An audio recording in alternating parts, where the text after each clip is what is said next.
What's better, online college or in-person college?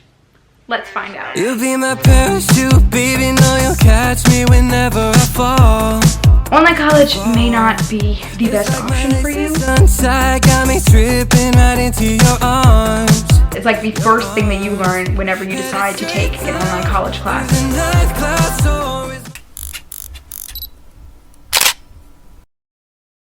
Hello you guys, it's Karen. Welcome back to my channel. If you're new here, hello there. My name is Karen and I make brand new content for you guys every single week. So you should definitely make sure to hit that subscribe button down there so that you do not miss out on all of my brand new content. So to keep with the theme of back to school season, I decided that in this week's video, I'm going to be talking about both the pros and the cons of online college. If you don't already know, I am a junior in college and I am enrolled in an online college program for broadcast journalism. So this is going to be my third consecutive year of doing online college. So I feel like I have a little bit of knowledge about the dislikes and likes of this kind of learning. So I decided to compile a list on my laptop of both the positive and negatives of online education in general. So hopefully if you are trying to decide if online college is right for you, then this video will be really helpful. And if you are already enrolled in an online program, you might want to know some more information about online college courses before you start the brand new year. So without further ado, let's just get right into this video.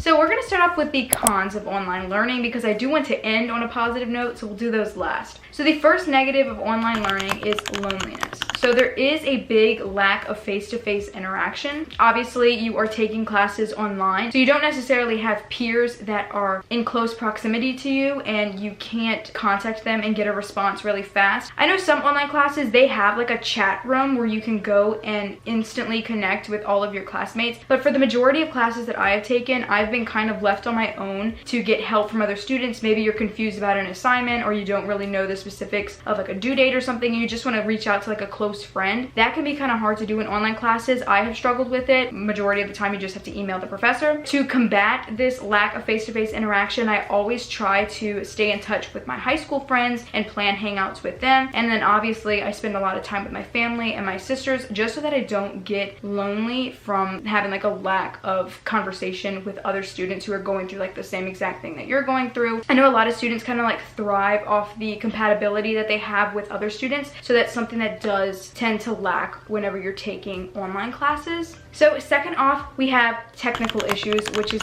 very obvious for online classes. So throughout digital courses, you will have to learn how to operate specific softwares and like navigate different submission portals like Blackboard or Canvas. And it can be frustrating at times because you don't really know what you're doing, especially as a freshman. I never really had to use Canvas. I always was using Moodle whenever I took high school dual enrollment classes. So whenever I started my freshman year of college, I was really confused with how to use Canvas and I was scared that things weren't submitting correctly. So I was always trying to like ask questions to make sure I was doing everything right. There are a lot of helpful YouTube videos and like online websites if you are struggling with certain aspects of submission portals. But yeah, that can definitely be a big thing, especially if you're not too good with technology. So it can be really aggravating to not understand technology or how to use it. So definitely make sure that you're looking for some sources where you can find out how to work things, just so that you're not like frantically searching up websites and information whenever something is due. And then other things you might run into like Wi-Fi difficulties. I know at home sometimes my Wi-Fi can go out. I'm always stressed that while I'm taking an exam my Wi-Fi is going to go out, so you definitely want to have some sort of reliable Wi-Fi connection or cellular service, something like that, just so you don't run into any issues with submitting really important things like final exams, because with those you only get one try, and once the timer runs out on it, sometimes you just cannot have another like extension or another try because professors won't be that lenient for technical issues.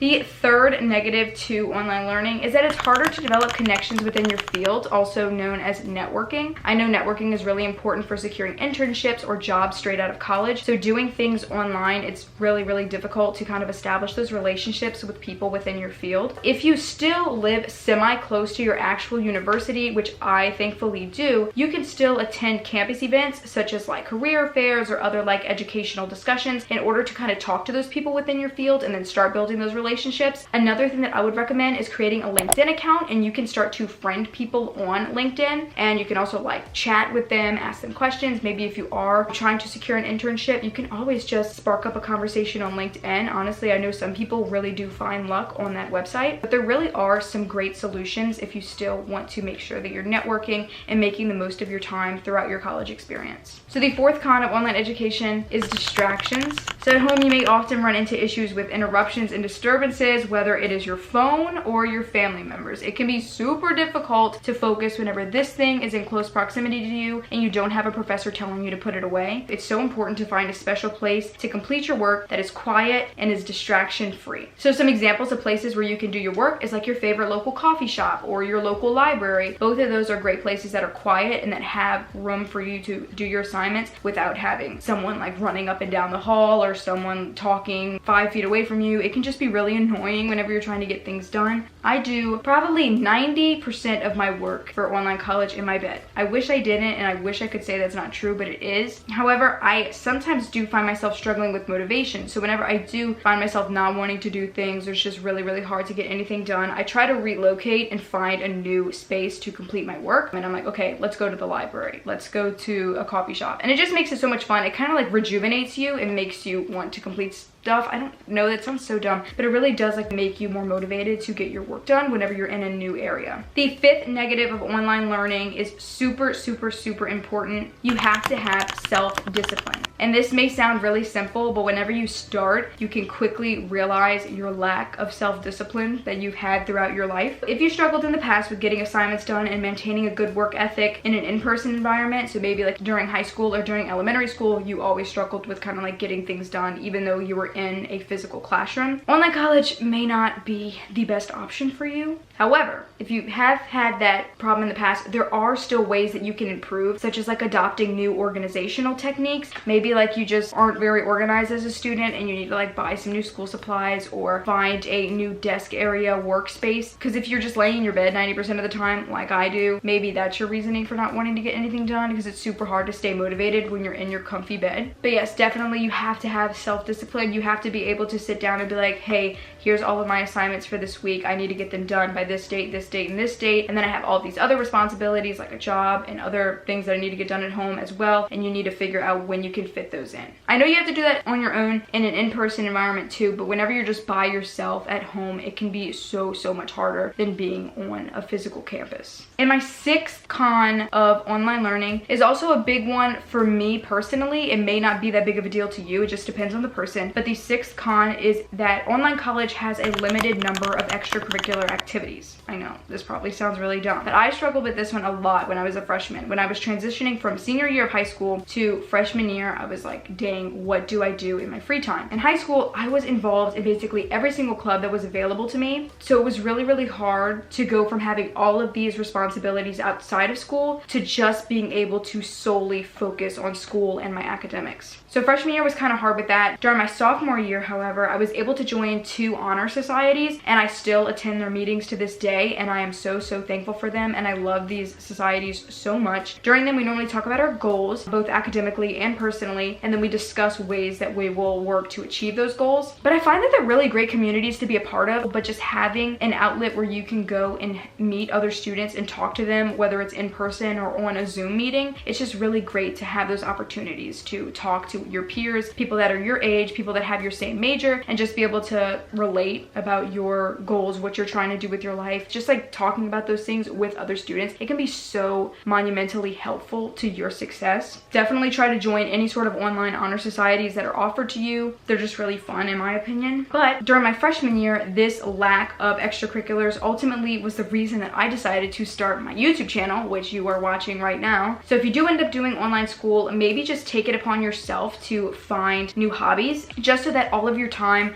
does not have to be spent solely on your academics, because that can be really frustrating. There should be a time where you can set your school aside and do something that's fun, and that's the point of extracurricular activities. So if your school doesn't have anything that you can join as an online student, just like take it upon yourself to find some hobby that you like, whether it's crafting, creating videos, making music, just so you can have those other experiences in your life as well.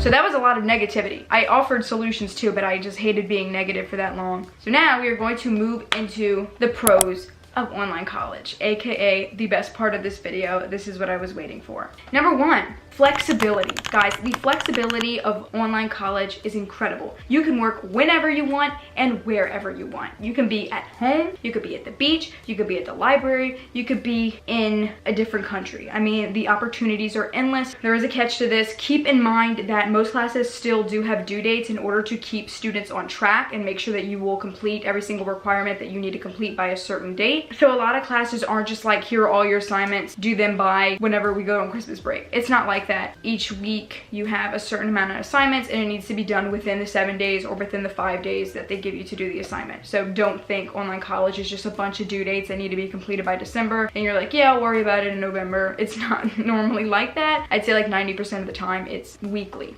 Number two, there are some online accelerated programs that may not be available to you if you were to go in person. So for example, I have 8-week courses, so all of my courses are extremely fast paced. And that may sound nice to be able to get a class done in just 2 months, but keep in mind that it still is a lot of work in a short amount of time. Just try not to get overwhelmed in the beginning of the semester whenever you're trying to get into the routine of the class. So you do have to have good time management and good skills as a student. The third positive of online education is the cost. So online college is typically cheaper than in-person classes due to not having to pay for like a dorm, not having to pay for gas to commute, and just other in-person expenses that you don't have to pay, like dining plans or sometimes even like textbook fees. Sometimes you can just get digital copies that are way cheaper than physical textbooks. Just don't only factor in the cost, make sure that it will make you happy as well. The fourth pro of online college is that you can balance things. There is a form of balance there that you just don't see with in-person college. You can balance having a full-time job, a part-time job. You can balance having an internship or even like raising a family, having a family, other responsibilities that you may have. It's just easier to balance it if you don't have to be at a class at noon or a class at 3 p.m. You can just kind of fit in school whenever you have the time. And I'm saying that because with my classes, I don't have a meeting time. I've never really taken an online class where I had to meet from 1 p.m. to 3 p.m. on Zoom or any other time. I just have the classes where the assignments are posted. You have to go through and watch the lectures if you want. You have to go through and print out the PowerPoints if you want. It's not like a Zoom meeting each day from 2 to 3 or something. Some classes are like that, so don't take my word for it. Some online college courses, they do make you go to Zoom meetings every single day. So definitely make sure to do some research about your specific college or your specific program just to make sure that you're okay with what their requirements are.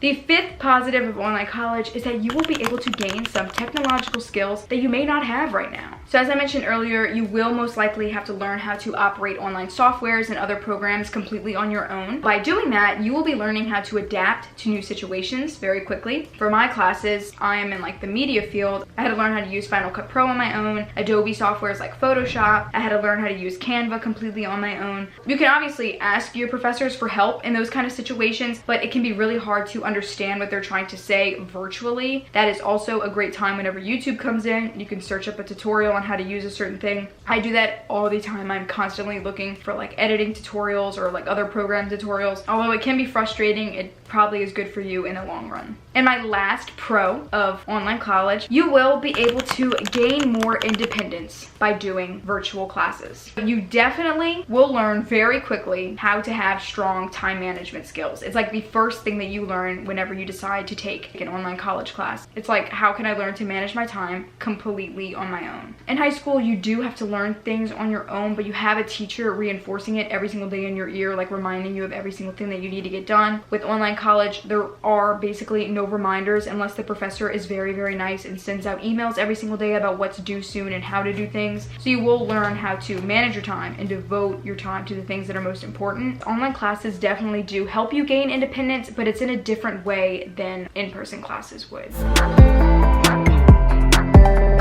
So there you have it. There are my 6 positives and 6 negatives of online education. I will say I'm entering my 3rd year of doing this and I don't regret it at all in the slightest. I love doing my classes online and like just the freedom of being able to do it whenever I want. Honestly, I just wish that I could have like the in-person study spots. That's like my one dislike of online college. Other than that, I would highly, highly recommend taking online classes. I have learned a lot on my own. I've learned a lot about myself as a person and the ways that I grow and adapt to situations. hopefully, if you are deciding whether or not to do online college, this video was super helpful to you. I'm always trying to help you guys out, especially with school, because it can be super overwhelming whenever you're trying to decide. With that, thank you guys so much for watching this week's video. If you liked it, make sure to give it a big thumbs up, and also don't forget to hit that subscribe button down there so that you do not miss out on all of my brand new videos every single week. I love you guys all so much. I hope you guys have a fantastic school year, and I'll see you all in my next video. Mwah. Bye, you guys. You'll be my parachute, baby, no, you'll catch me whenever